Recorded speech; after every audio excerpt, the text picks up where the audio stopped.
Thanks for listening to the Media People Podcast, lively and insightful chats with the people who power the media industry. I'm your host, Victor Genova. For more episodes, you can go to mediapeople.ca or subscribe wherever you get podcasts, including youtube.com/@mediapeoplepodcast. Views expressed by participants are personal. Out-of-home media has seen tremendous growth in recent years. Much of this can be attributed to the proliferation of digital signage and the convenience of purchasing inventory via programmatic platforms. We have come a long way from manually placing posters in transit shelters. And today's guest, Stephanie Gutnik, is helping to accelerate this change. Stephanie is the Global Chief Strategy Officer at Billups, a leading global out-of-home tech company reinventing the way brands and agencies approach planning and placement. But a career in advertising wasn't part of her original life plan. Stephanie had her sights set on broadcast journalism. That is, until a summer internship left her second-guessing that goal. After graduating from university, Stephanie took a role with News America Marketing's Montreal office, working on direct mail couponing and in-store media solutions. From there, she moved to Broadsign, working her way up to VP of Business Development, and with it, a move to New York City. Stephanie would go on to hold senior roles at Outfront Media, Verizon, and Yahoo. Stephanie Gutnik stops by to chat about growing up in Winnipeg, studying in Montreal, working at some of the biggest players in out-of-home media, and the difference between working in Toronto and New York City. Billups is a global out-of-home technology and managed services company that's really reinventing the way brands and agencies approach out-of-home with data-driven insights and measurement. So as the Global Chief Strategy Officer, my role involves shaping the company's strategic decisions and direction, obviously, ensuring that our initiatives align with market demands and really maintaining our position at the forefront of the out-of-home industry. Steph, thanks so much for dropping by today. We're going to go back to the beginning, and I think you are the very first Manitoban I've ever had on the podcast. This is episode 85, and it seems like everyone is Ontario, a little bit out west, or international. But so you were born and raised in Winnipeg, correct? That's right, and it's an honor. I hope I don't disappoint the prairies when they listen in. All of Manitoba, I think there's like 1.3 million people in the entire province, and they're listening intently. You're leading for them. Yeah. This is probably Saskatchewan too. This is your audition if you want to be premier one day. What was life like growing up in Winnipeg? It was truly magical. As you know, when you're a child, you live in and learn from your environment. You just don't know that anything else exists. So I was raised in a really loving family, and I had great friends and a wonderful education, and experienced the pure kind of life that the prairies really do provide.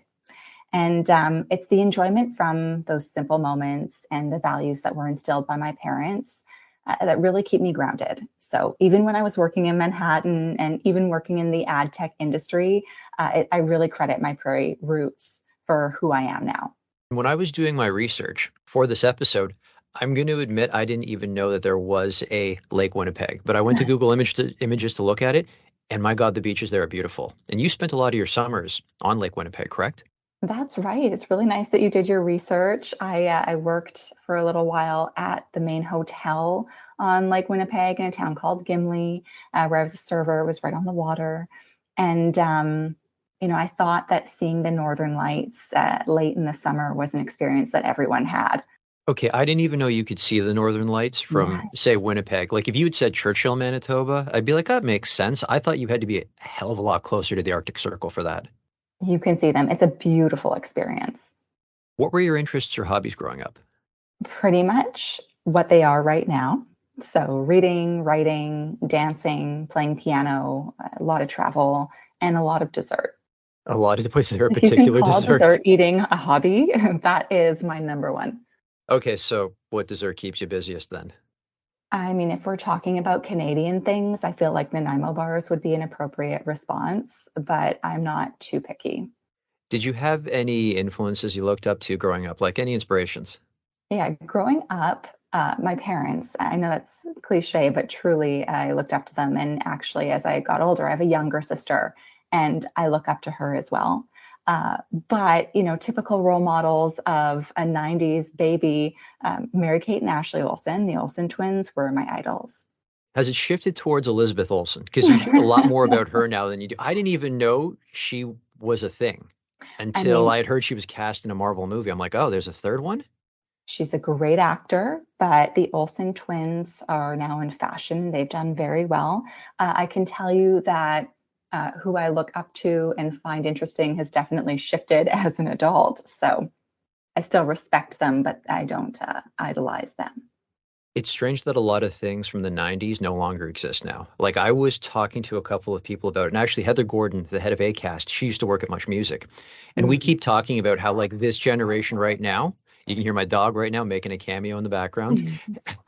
A lot of young people don't realize that a lot of the artists and music artists that we looked up to in the 90s, you could get close to them through something like Much Music. That doesn't exist anymore at all. It seems like it's just shifted to another track on your Spotify playlist rather than something a little bit more monumental where you owned a CD, like something like physical media made it that much more important. That is so true. Though, do you feel like social media engagement provides that different way to feel close to, your idols? I think I learn a little bit too much about them. Where it's like, okay, keep your opinions to yourself. It's like clearly Mhm. you read the headline in the news and didn't read the article. Sometimes they take crazy stances, and it's like, yeah, just stick to making music. Yeah, they could have stuck to promoting their music in out of home, and then you wouldn't know too much. Your first job ever was babysitting, like many people on the podcast. Was it family members, other kids in the neighborhood? Oh, I had quite the babysitting business in the neighborhood. So Were you I, incorporated? no, no, not at that time, but I really couldn't wait to start having that kind of responsibility and making my own money. And that really, it flowed into, I've done a lot. I scooped ice cream at the town that I summered in Lake Winnipeg. That's also where I worked as a hostess and a server at that main restaurant. In Winnipeg, there was a designer denim boutique where I worked in retail. I also worked in shoes, which is retail, but um, I was also a barista. I interned, I volunteered. So I'm a really big believer that these types of jobs develop organizational skills, people skills, empathy, and learning what it takes to make a dollar. I'd also say dealing with stress as well. Retail Ah, and working quick service restaurants, my God, you've got to think on your feet. And when something goes wrong, I don't want to say it's catastrophic, but it's as catastrophic as the customer will make it to be. true, true. You learn from a young age how to provide customer service, which serves you well the rest of your career. Yeah, you hate being reminded though that the customer is always right because sometimes the customer is wrong. And you can acknowledge that and figure it out, right? Oh, I used to work at Sears Liquidation, and I can tell these stories now that Sears doesn't exist anymore. And some of the crazy things I would see, because it was liquidation. So we would get all the scratch and dent merchandise or the stuff that was just so ugly retail didn't want to sell it. And people would come up to me and be like, "You're selling a refrigerator with a dented door." And I'm like, "Yes, that's why it's in the store." Well, I want a discount. I'm like, it's already like $800 off. Like no one will buy it. It's ugly. Take it or leave it. And then they start demanding a new door, and it's just like, do you want a new fridge? Go to retail. Like don't deal with us. Some really, really interesting cast of characters. Did you find that when you were in retail as well too? Like let's say you were at the designer denim shop. Did you Oh find that yeah. people walked in expecting H&M prices, even though it wasn't H&M quality denim? Oh no, I loved that job. It was the boutique was run by this woman who was just so fabulous, and she really treated her staff well, and she made the boutique very cozy, and we'd listen to Jack Johnson and Elvis. And when people came in, I think my biggest takeaway from that job was you learn the type of salesperson that you are. And if somebody was trying something on and they had a question about it, I could never just be like, "Oh yeah, it looks great. You should buy that." It was really, especially because this was jeans, if they were unsure, it was a nice challenge to have to find them a brand or a style that they just felt really good in, so that they weren't leaving with something they bought that maybe they wouldn't wear after. So that was my favorite part of working there. After high school, you packed a bag and you moved to Montreal and you attended McGill University. So what attracted you to McGill rather than say staying and doing your undergrad at the University of Manitoba or the University of Winnipeg? I can't tell you exactly what it was. I just McGill was my only option. I applied to University of Manitoba just in case I changed my mind. Good to have a backup, but I truly only applied to McGill. and I received a scholarship. So there was really no looking back. I have always loved French. I studied French at Université Laval in Quebec City this summer before I entered grade 12. And I just fell madly in love with Quebec. And, McGill is considered the Harvard of the North. So I'm obsessed with its reputation. The campus is just so old and gorgeous. And I wanted to go into broadcast journalism at the time. So I did a poli-sci major and a communications minor. And following that, while I was at McGill, I did an internship at CTV Montreal. And the whole experience was just incredible. So your ambitions in broadcast journalism, was it going to be focused on covering the political beat? I think it could have been anything. I just find it so interesting to go in there and learn different perspectives on a story and figure out what to be sharing with an audience. And so I loved that element. It didn't really matter what I would be reporting on. Okay, there's a rumor about McGill University that you've got to clarify for me, because it was going around about the university when I was in university. And it was during an annual general meeting of the Students' Union, enough students showed up for quorum, and they put a motion forward to change the name of the Student Center to the William Shatner Student Center. And they were able to do that because everyone voted in favor of that, or the majority did. And apparently it made administration so mad because William Shatner, being a McGill alumnus, hasn't really done anything for McGill. And so they thought, why is he getting a building named after himself when everyone else has to, achieve something more academically or donate a chunk of money? And so apparently the university administration refuses to acknowledge the building on university literature as the William Shatner Student Center. I have no idea. We might need to ask a McGill representative about that question. What I can tell you is William Shatner spoke at the convocation the year that I graduated. And he has this one line, anybody from Montreal would get it, but he says something along the lines of, the road to life is not straight like Sherbrooke, which is the main street, one of them in Montreal. And he kind of says it has its ups and downs and twists like Côte de Neige, which runs through the mountain a little bit. And I love that quote. But did you get a chance to rub elbows with Captain Kirk after? I've never met William Shatner, but if he's listening, that would be great. He better be listening. I'd love to have him as a guest. We'll follow up with them and we'll see what I can do. I'll send him a tweet or an X, whatever they call them now. And so what was your first job then after graduation? Upon realizing that I didn't want to go into broadcast journalism, which is a whole other podcast, I really had no idea what I wanted to do. And that was, that's a confusing experience when you are getting ready to graduate. So I applied for an opportunity advertised through McGill's Career and Placement Services Center, and I had my job secured prior to graduating. I worked for News America Marketing, which is a division of News Corp, in their Montreal office for 2 years. So you could say that News America was really my introduction to sales. I was in ad sales there, and media and marketing and what we now call retail media. And I worked on new and existing business, selling direct mail ads and coupons, as well as in-store media. And what was brand new when I started, online coupons that could be printed at home. And admitting that to you makes me feel much older than I should.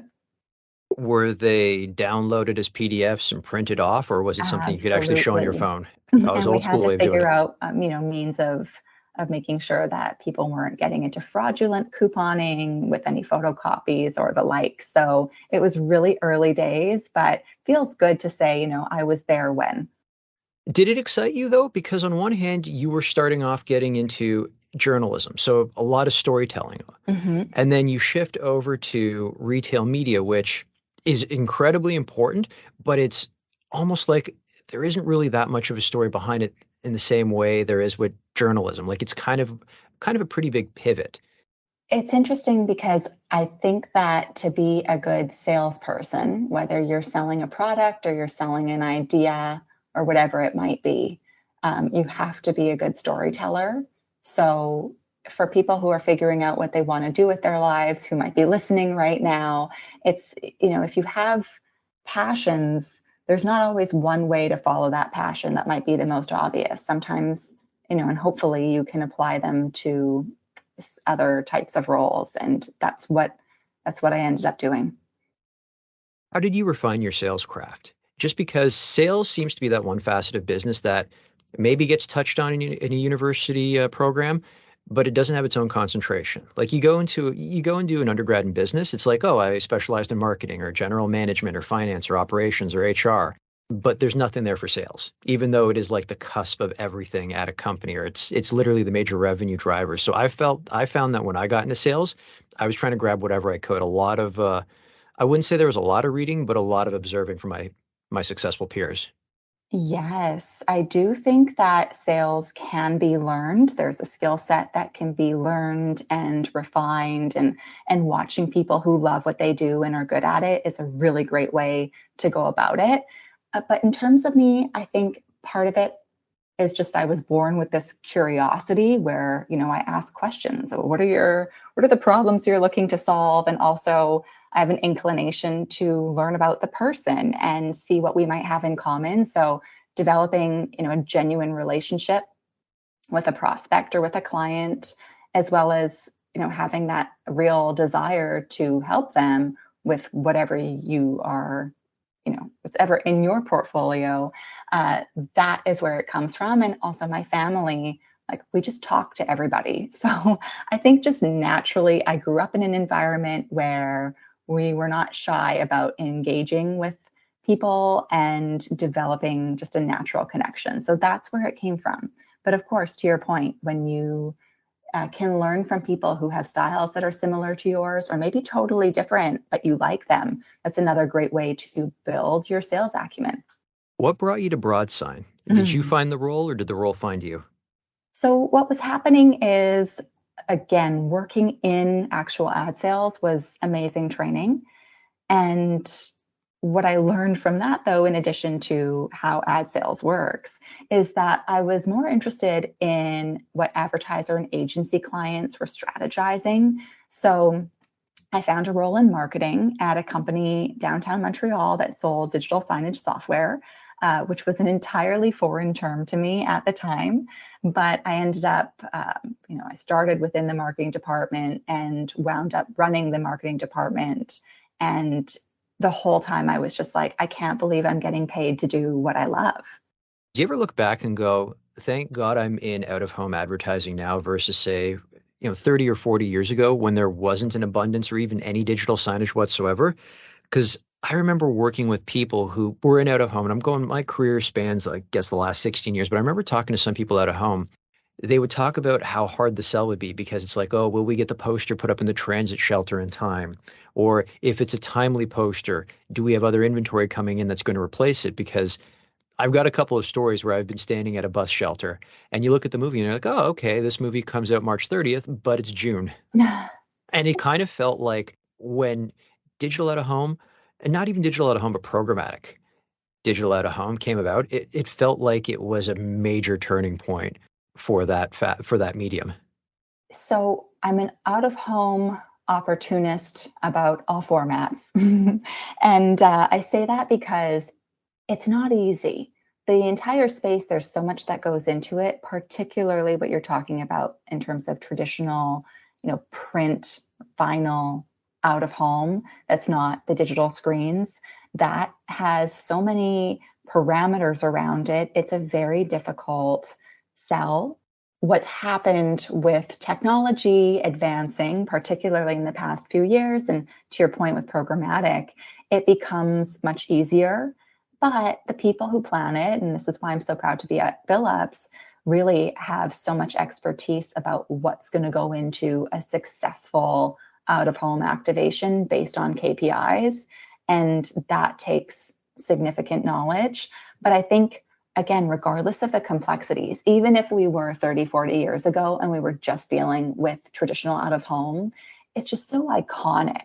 A billboard in a certain place that has a classic kind of ad on it. I love the idea of out of home and its impression that it has on people. So your career is on the up and up, and you decide to hit the pause button to go do your MBA at Heriot-Watt University. What brought you there? Why Edinburgh? Okay, so I love that you think that I hit pause because Oh, you were that doing this concurrently? I did the two at the same time. So around the time that I joined Broadsign, I was accepted into a Master of Political Science at McGill. And I knew that I wanted to further my academic education, but I deferred the program by a year to give Broadsign a try. And after this year, I realized an MBA would be more helpful. So it was the VP Finance at Broadsign at the time. He suggested that given my role was global, that I seek a university abroad, which was such a great call. And yeah, I this was a time too where my travel with Broadsign was intense. I was opening an office in China at one point, and I remember just sitting on the plane studying for exams, and it all worked out perfectly. Um, and I'm happy I did it. Did you get to spend much time in Edinburgh? Because it Uh, sounds like you were doing a lot of this correspondence. that's right. It's the university is 200 years old, but very advanced in terms of their flexibility. So I spent just enough time to find my favorite dessert spot. How about that? Was it a deep fried Mars bar? No, it wasn't, but there is like a Mars Rice Krispie square that they make actually, and it was phenomenal. Okay, you didn't do the deep fried Mars bar when you were there? No, I've Oh had my them. God. Oh, it is absolute divine. At the local, because I went to university, I did grad school in Scotland as well, in Stirling, and I used to bring it in, and they'd roll their eyes at me thinking I was an American. They're like, "Oh, the American wants fried Mars bar again." It's just like, here we go again with that. But okay, here's another rumor that Was you've got that to a clarify. Scottish accent? That was kind of my half-assed Glaswegian accent, It works because for me. it's definitely different from the Edinburgh accent, far more refined in Edinburgh. True, true. Okay, so Harriet Watt University, did you hear the rumor about how the name of that school inspired Hogwarts? No, Yeah, it was I was I guess I'm doing just not much into gossip. Go on, oh teach me. no, this was actually on a walking tour of Edinburgh. And Okay. what they do is they infused a lot of Harry Potter because when I was over there, I want to say they were on a Harry Potter 5 or 6 at that point. Hmm. And so we were doing the walking tour and they walk you by the cafe that J.K. Rowling wrote most of the Yes. series in.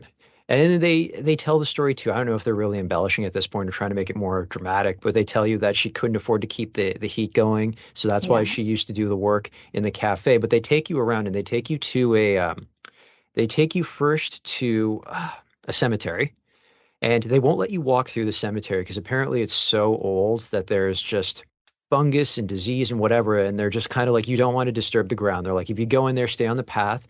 But they point out that apparently, if you get in there, you can find some of the gravestones that are either identical to Harry Potter character names. Like apparently there's a Thomas Riddle buried there Oh, and or they're very close to it. And then when we were in the cemetery, they pointed to one of the Harriet Watt buildings that was in the distance, and they said, "Harriet Watt University, sound familiar to anyone?" Of course, everyone's like, "No," and they're just like Hogwarts, and they're like, "That's supposed to be the inspiration, not necessarily for the school, but at least the name." wow. Thank you so much. It's Look at me great just to know dropping this. this knowledge. You I can love it. Okay, so you were doing that concurrently. You graduated, and then did your promotion to VP of Business Development come after graduation day, or were you literally juggling a promotion while still working on your MBA? Well, there were multiple promotions throughout the years there while working on the MBA. But right around the time that I graduated, I moved to New York to open Broadsign's New York office. And so I can't quite tell you exactly when the promotion happened, but I do know that I had to ask for it. So, anybody, again, to the listeners, don't be shy. Sometimes you do have to just put out what it is that you want. Isn't that sorry, And just to pause yeah, there, isn't that yeah. strange when sales reps don't ask for a promotion? I mean, we're paid to go around and ask people for money, and Oh, it's like we won't ask for something for ourselves. I think there's a lot that goes into asking for things when it comes to your own benefit as opposed to somebody else's. Oh, I get that I'm But completely oversimplifying it, but I just find that a lot of people are very shy, and it's just like, well, take a step back. What value have you contributed to the company? Like, can you actually make a logical case for that? Like, I'm not saying that anyone listening to this should be like, you know what, I need more money. I'm just going to go ask for it because that's not the way it works. I think a good rule of thumb, and Broadsign's owner and CEO would say this to the team, is that you need to prove you can do the role before your title changes. So, for that curiosity, it's okay. The first step is, if you are shy about asking, just ask what the role would entail that's different from your current position, and start exploring, okay, are these tasks that I can do? And then maybe, I'm just assuming maybe people don't ask because they don't think that they can do it. And if you start breaking it down and realizing that you can, maybe you'd feel more confident about saying, okay, when's my time? Your move to Manhattan. Mhm. Okay, so was there any sort of culture shock when you landed there, especially coming from someone who spent still a majority of your life in Winnipeg? Yeah, at that time, having been raised in the prairies, and Montreal and Quebec have a very different culture to what you find in Manhattan as well. Um, but it's in my DNA. Like, I was destined to live in Manhattan. I walk very fast and I just respect how that city runs. And I have a really cozy apartment in the Flatiron district and just embraced everything about living there. And, while my role at Broadsign had always been global, opening an office in Manhattan solidified the company's stance in the industry. That was really exciting to be part of. And for my own personal brand, it gave me that pedigree as well. I got very involved with different associations like the Ad Club of New York. And, as they say, if you can make it there, right? Did you play tourist when you landed? I had been there so much in my life and leading up to that moment that there wasn't, well, I could say it in two ways. I knew the city by that time, but in New York, you can play tourist every day, no matter how long you've lived there. There's just always something new to experience and explore. When you went to New York for the very first time, did you find it surreal in a sense that you see a lot of these landmarks in film and television that sometimes you become blinded to the fact that they're real? You start to think like it could just be a Hollywood backlot somewhere, or just a set. Like that's the way I felt when I saw Times Square. Like I obviously knew it was real, but the first time I saw it, I think I was maybe 14 or 15 years old. It was just in awe. It was just like, oh, okay. This massive scene that I remember from Ghostbusters, because that's what I Mhm. kept bringing it back to, was the movie Ghostbusters, because that was kind of my introduction to New York through cinema. And I just couldn't believe that this was actually real, that they had actually shut down this block and filmed a movie here. I love that you say that. We were very similar age when we first went to New York. I went in grade 9 as part of a performing arts troupe. So we went to a lot of Broadway shows and we learned choreography from Broadway dancers. And it was a wonderful experience. Um, I think one that resonates even more is my family would come to visit me all the time, and they would come during the holidays. We loved that, and at one point, I was working in the Chrysler Building because I was working for Outfront at the time, and it was all decorated for the holidays. And my dad was, meeting me for a minute, and it was a fun experience to say, he grew up in Winnipeg too. And I was like, did you ever think that you'd have a daughter working in the Chrysler Building? And so that was one of those moments for me. So you just mentioned Broadway dancing. Are you watching only Murders in the Building by any chance on Disney Of Plus? course. Isn't that an incredible love letter to just New York, especially New York in the fall? It's so good. I couldn't agree more. And that's probably why when I start a season, I can't stop. What is your favorite musical then? My favorite musical. That is a really tough question. Like one that you could go see over and over again. That's how we'll qualify it or quantify it. My family saw Jersey Boys when we were in Chicago years ago, and the whole experience around it, I love the music. I love the show. So let's go with that one. What's yours? If you get a chance, take in a funny thing happened on the way to the forum. I actually saw that in New York and I saw it when I came back in Toronto, but I'll also give an honorable mention to the Book of Mormon. Oh my gosh. I should have gone with that. Book of Mormon's fantastic. Can I change my response? My family Consider saw it that one in changed. Montreal. That is a good one. You know what I got to give credit to? The Mormon community in Toronto, because when I saw it there, they actually bought an ad in the playbill. And it was just Fantastic. funny. They just said, look, we hope you enjoy it, but this is what we're really about. Come explore what Mormonism is all about. And it's just like, you know what? That's nice. They're not going out there with signs trying to cancel people. Trying to find a tasteful way to say, hey, you know what? This is what we're really all about. And at least they can laugh at themselves a little bit if they're putting that in the playbill and actually paying for it. I was going to say, isn't it nice that advertising provides the opportunity to educate? We've literally gone from like static out of home to digital out of home, and I didn't even think we'd be talking about playbill advertising, but the benefits of that. Okay, so you mentioned that you moved to Outfront Media and it was in the Chrysler building. So what brought you there? And you were their VP of digital strategy and programmatic sales. So that sounds like a mouthful and it entailed quite a bit. So what did that encompass? So, over the course of my career, and really, so at Broadsign, I would poke at a gap or an unexplored opportunity and put the puzzle pieces together and learn what I could. And it positioned me in a place where programmatic was just in its early stages, and I became fascinated with it. And so Outfront brought me on into a newly developed role that was meant to establish their programmatic offering. And the people there and their business were and remain so exciting to be part of the media owner side where Outfront has iconic inventory, New York subway, for example, and Times Square. So I still smile when I pass Outfront billboards wherever I am, Toronto and Montreal, now that I'm back in Canada. But when I'm traveling in the States too, it just always makes me happy. Okay, so you mentioned that this was a newly created role.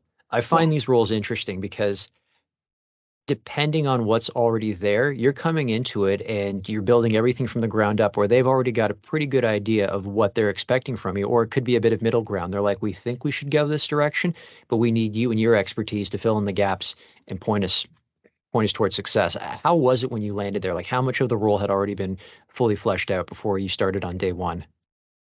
The leadership at Outfront really trusted me, and I trusted them to develop something new. And I think going back to the conversation that we were having about, a genuine curiosity as to how things work and asking questions and trying to figure out how things could be optimized, that is that was what I ended up doing. And it was just so much fun to go in and work with a team to develop something new. And there was a lot of education that had to be done on programmatic. And I think, I'm just about done a doctorate at this point. So I think part of my love perhaps for academia comes from the fact that I just like absorbing information and then sharing what I find interesting with other people. So it was so much fun to take the time to help educate the Outfront team about programmatic and how they can be using it. From there, you moved on to Verizon Media, which eventually would you say, sold or acquired by, I guess, a private equity firm and then rebranded as Yahoo. But take us through what that was like, because I think a lot of people listening to this would be surprised to hear that Yahoo and even Verizon Media were in the digital out of home space. I was at Yahoo for 2.5 years, and their chief product officer, at the time it was Verizon Media, recruited me to establish their global digital out of home offering across their programmatic tech stack. So it was an amazing opportunity. I was kind of thinking to myself when that was all happening, like, this is the moment that I've been waiting for, because out of home represents about 5% of advertising spend globally. And I know I'm biased, but if I look at it objectively, where out of home really it performs well in double digits. That's where you can start measuring and looking at results across upper and lower funnel KPIs. So I believe that out of home really deserves to have double digit percent spend globally. And I thought that by being part of an omni-channel environment where the salespeople could offer and clients could tap into out of home in the same platform that they were buying their other media, would really be that moment where out of home would start just accelerating. Okay, so let's bring this full circle then, because your subsequent role is your current role. It's Yeah. Billups. So did that role find you or did you find the role? That was also destiny. And again, it's a newer role. I was able to apply my learnings from being in this omni-channel environment. Quite honestly, what I've realized is in the out-of-home industry, we really want to make out-of-home seem simple. It's so easy. And the fact is, we have now established features and capabilities to be able to do what other channels can do. So if a media buyer is interested in planning their audience and doing certain targeting based on demographics or whatever it might be, if they want to optimize their campaign while it's running, if they want to look at, I just mentioned it, but measurement stats, at any part of the funnel, this can all be done with out of home. So it's very apples to apples in that way. But as I said earlier, there's this knowledge about the space because it's profoundly a location based medium. And there's so much runway when it comes to creative potential. It's very helpful for advertisers who have not experienced out of home in the past to lean on expertise. And so Billups has just enabled me to be in a place where I'm working with a team of media colleagues who have been in the space for a long time, or they're new, but they're learning. And they are so thoughtful about what they can do that's either super innovative or is just going to work and going to make the brand so proud and going to make consumers be so interested or so informed. So it's an exciting place for me to be right now because they're very focused on combining that expertise with technology that's truly at the forefront of what out of home can do. So you would say there's a lot of educating behind not just this role, but every other role you've had as well. Because when I look at the out-of-home landscape, and I do not know it as well as you do, but just what I've heard anecdotally from my friends, and I've got friends working at Astral Media. I've got a couple of friends too working at Broadsign, and they're having a blast working there. Mm. It seems like you've got this group of out-of-home buyers and planners who were slowly moving into the digital landscape just because instead of it being static media, it became digital media. And then instead of buying it direct, it became programmatic. And then on top of that, I've also heard that the programmatic teams who were usually dealing with like display buys on websites or connected TV buys or anything like that, they're now being entrusted with some of those dollars. So it kind of seems like, I don't know, if I had to put it out there, it'd be like some sort of like Venn diagram where it's like, here are your programmatic buyers and planners, but then here are also the, I guess you could sort of say traditional or experienced out-of-home buyers and planners, and they're kind of overlapping with each other. And so there's probably a lot of knowledge that needs to be imparted. And it's so interesting that you say that because in general, I think there are just misperceptions about out of home and what it can do. And I've mentioned that before, but in marketing and advertising as a whole, the industry will go through different phases and trying to learn, how best to engage with the modern consumer and just people in general. And so when it comes down to that, like sometimes people will consider out of home to be a brand only medium and will reserve the medium just for brand purposes. But there's a few, issues with that kind of thinking. One is we can now prove that out of home does drive lower funnel behavior. We can look at return on ad spend with sales. We can look at apps that were downloaded, TV tune in. These are all possibilities, right? So out of home is proven performance marketing. But then also there's this movement towards believing that the two can be done hand in hand. I was at Possible. I spoke there in April. And the CMO of Ally Financial was talking about brand as performance. And that's the kind of thinking that we need to adopt because, and this is part of my studies, but you see it elsewhere, there is a direct positive correlation between upper funnel. So whether it's I trust this medium, I trust this ad, or I'm considering purchasing it. If people have movement on that front, you can see a direct positive correlation with an actual purchase, right? Or purchase intent. So there are a lot of synergies between the two and implications of one on the other that I'm very happy to see marketers start to move in that direction. It's not one or the other, it's both. And how do they do that in a way that's elegant and responds to their KPIs in an efficient manner? So yeah, it's education within the out-of-home industry and then within the advertising industry as a whole. And that will never stop because people and their habits will continue to change. So that's why I love this business. What I've always liked about out of home is that it's kind of the advertising industry's answer to modern art. Like it really can be treated like an art form. I remember years ago, someone at Astral had closed a transit deal with Coors Light. And what they actually did was a transit shelter at Yonge and Dundas, a streetcar transit shelter. And they literally had put, it was all plastic, but it looked like a snowstorm had just hit that that transit shelter. And like, I'm not a big beer guy, but that made me thirsty. And even in the dead of summer, just staring at it made me feel like a degree or two cooler. Like there was just something about it.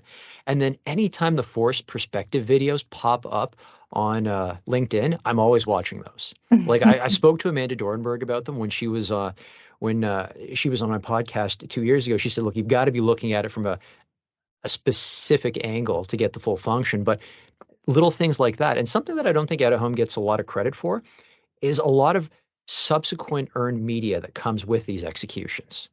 Like on social media where people are showing off, hey, there's this execution in one transit shelter in Toronto, but that Coors Light ad is being shared then with the rest of the country, let alone the rest of the world. You are totally right in that regard. I've heard out of home be referred to as a hero channel. And I also say that it plays nicely with others in that it really does bring media synergies. So to your point on earned media, if you see a really cool campaign, you're inclined to take a picture of it and perhaps share it with your friends on social media. And the pickup that it gets organically through social, you're able to share that one specific location and moment with people all over. And it's a beautiful, as I said before, synergy between the two. You know who predicted forced perspective advertising? Who? Back to the Future Part 2. I'm going to lose some popularity when I tell you that I've not seen this movie.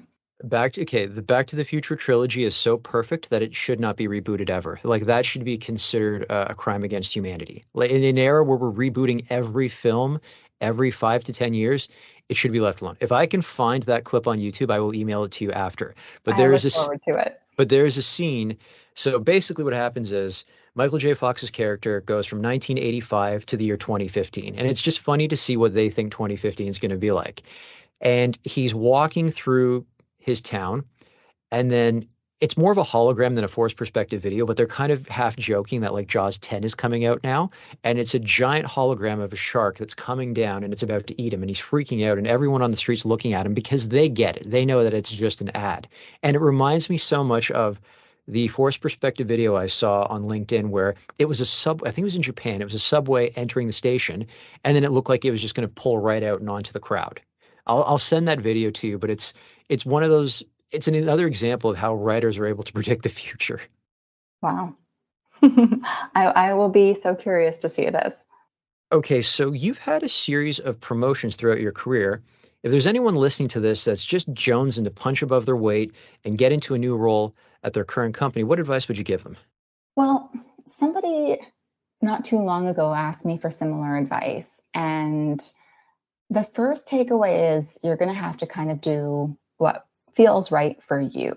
But what I think has worked for me is that you want to be be respectful of the people and processes that are in place while you're turning over the rocks to identify, opportunities and raise your hand to be considered for those opportunities.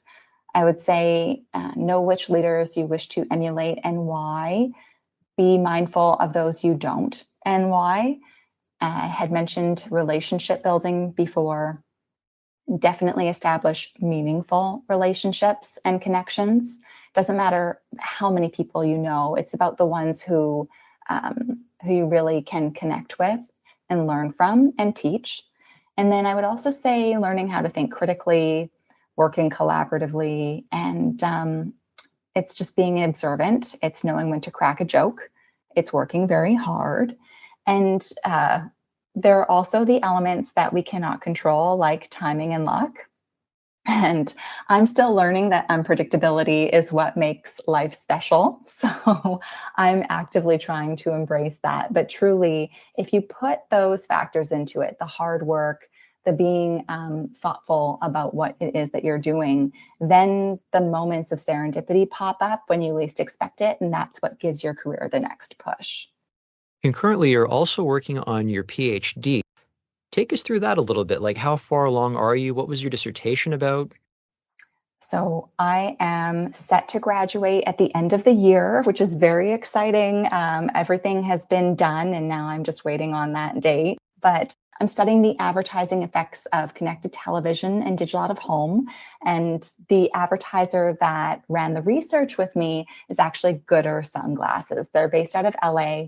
In the 4 years that I've been working on this, they went from a company that I knew little about, but when I first started wearing their sunglasses, I immediately fell in love. And at this point, in every city really that I'm in, I just see people wearing them. And I feel like, I didn't really do anything to deserve that, but I feel like I was part of that development because I watched them grow up. Steph, this has been a fantastic chat. Are you ready for rapid fire questions? Let's get at them. Okay, the campaign you are most proud of. Okay, so I think this is one of the most memorable because it's the first digital out of home campaign that I really experienced in the industry. So it was back in 2013. It was a digital out of home campaign for Mini that was done by JC UK. And digital billboards would tell Mini drivers to turn at the next gas station. They were on the freeway, they'd see the digital billboard, and it would say, hey, turn at the gas station for, a dinner or something. And then you'd see a video of people being given a gift card or actual meal. And they had many other gifts and fun things like that. But to see the delight on drivers' faces and that special moment of connection that was totally unexpected that they've just had with the brand, it really resonates. And also to know just how manual it was to execute at that time. And we've come so far because that would just all be done dynamically now. And then also another JC campaign in Australia. This was years ago too, but they ran a campaign to raise awareness about the benefits of dancing for Parkinson's disease. And my Opa, which is my grandfather, he recently passed, but he had Parkinson's. And when he could, he loved to dance, and we would dance together. And so the campaign just has a really important place in my heart. Your favorite movie?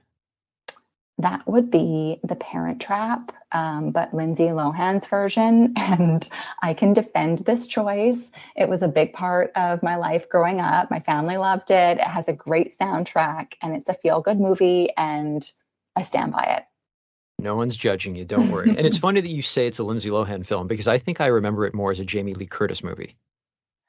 Oh, that is Freaky Friday. No, God. Oh, okay. You got me there. Freaky Friday. The Parent Trap is Dennis Quaid and Natasha Richardson.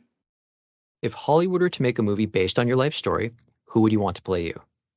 Okay, so this is totally wishful thinking territory, but that would be, speaking of Harry Potter, that would be Emma Watson. And I like her because she's an Ivy Leaguer. She also seems very curious and classy, and someone who marches to the beat of her own drum. And similarly, if it wasn't Emma Watson, it would be Sarah Jessica Parker, because she also seems very warm and grateful and curious. And she has great shoes, and she designs her shoes. My follow-up to that, if Hollywood were to make that movie based on your life story, what would you call it?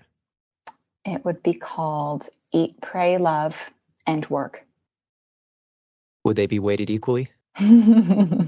Well, like the eating dessert part would be most of it, but no, it's I think they all go hand in hand if you strike the right balance. Your favorite book? So these days I read a lot of nonfiction. I'm very happy to be over reading academic articles. That consumed a lot of my time, and they are very interesting. But nonfiction, particularly the stories behind businesses and their founders. I love that. So I'm currently reading Setting the Table by Danny Meyer. He's the founder of Shake Shack. But my favorite author would be F. Scott Fitzgerald. And The Great Gatsby is my favorite book. Your favorite song? My favorite song, anything that I would listen to growing up. So Life is a Highway by Tom Cochrane. Very Canadian of me to say, but it's so good. Stars by Simply Red. Don't Worry Baby by the Beach Boys. I have the nostalgia of someone much older than I am in numbers. So it's that kind of music that gets me. Best advice you have ever received? Before I started my internship at CTV, my parents told me to be myself, which at 20 years old, I was like, yeah, obviously, but truly it just is so applicable to your career. And everything that we do. I love just be yourself, be authentic, and it's all going to work out if you're true to who you are. My signature closing question, if you weren't in media, what would you be doing and why? Well, I would be a broadcast journalist just because it doesn't happen in this life. At the core, again, it's just about, for me, it's learning and communicating my learnings with others. And I'm very lucky because I can do that in the career that I've had and in my current role. But if I didn't have this role that I adore, I'd be a journalist. Steph, this has been fantastic. Thank you so much for your time. Thank you. This was fun. That's it for today's show. For more episodes, you can go to mediapeople.ca, your favorite podcast platform, or youtube.com/@mediapeoplepodcast. And don't forget to follow me on Instagram @VicGenova.